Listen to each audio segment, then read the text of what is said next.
The reason why I want to show it to you, using this controller here and using my Tello, there's a lot of things to discuss. But anyway, it's raining, so I'm just gonna go ahead and fly it here.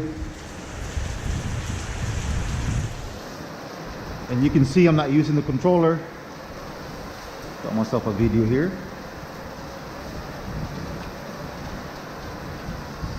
So we can go ahead and see. It's windy outside, it's raining. It's freezing rain. But anyway, man, this is what I'm all about. I'm an extreme guy, so that's why I guess I'm different from everybody else. All right, I'm gonna be here right now in the rain, and I'm gonna show you using your controller. It is difficult because when it get wet, once it get wet, it's hard to touch.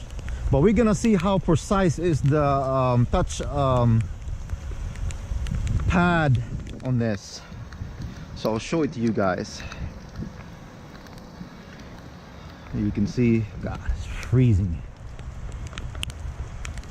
I'm flying it right now. Whew.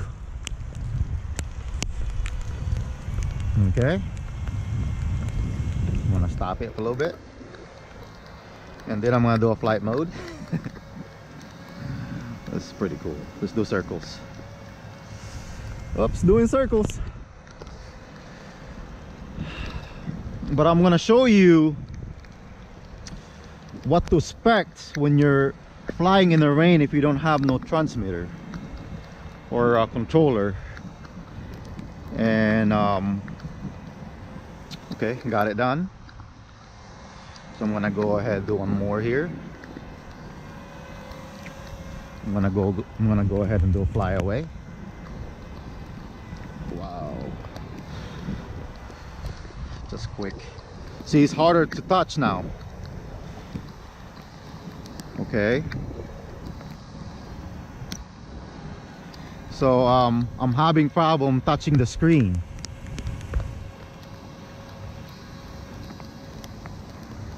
And it's doing this mode here, but by touching the screen it's already giving me a hard time. So letting you guys know.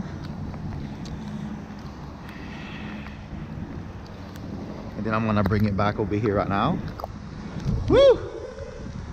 Tello is wet, but it's hard to touch. But I'm surprised it's still precise though. The controller, even though it's wet,